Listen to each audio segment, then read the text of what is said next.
If you have recently filed a complaint with the Equal Rights Division or are considering it, you may wonder what comes next.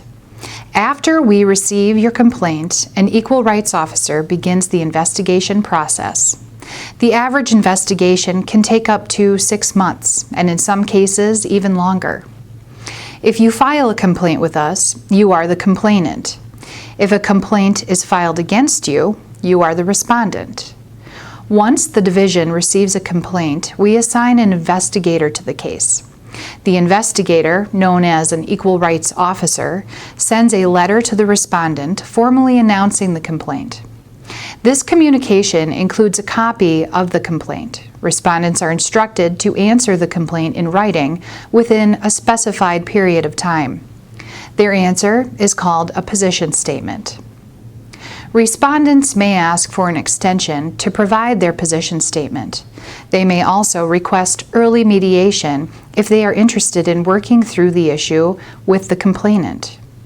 A successful mediation ends the complaint, but both the respondent and the complainant must agree to engage in mediation. If mediation is unsuccessful, the investigation resumes. Complainants and respondents may choose to hire an attorney at any time. However, the Equal Rights Division does not require parties to have legal representation. During the investigation process, parties should not respond to each other, but should communicate only with the investigator assigned to their case. The investigator is responsible for reviewing the complaint information to determine if the complaint is valid, meaning that Wisconsin Fair Employment laws apply to the complaint and the complaint is filed in time. The investigator may ask the respondent and complainant for additional information and written responses to questions. Responses may be handwritten, typed, or in electronic form. Both parties should pay close attention to the deadline of each request. You may send responses to the investigator by email, fax, or U.S. mail.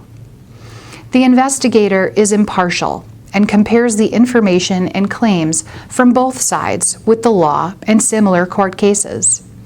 Investigators do not judge right or wrong.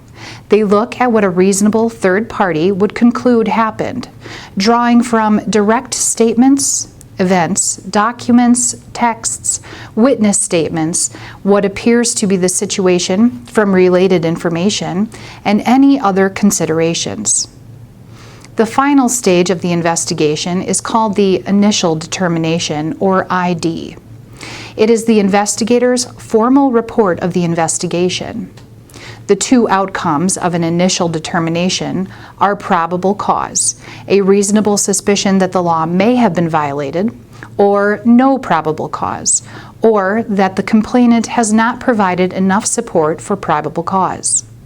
The initial determination is a multi-page document that includes the investigator's explanation of the outcome, what it means, and the next steps.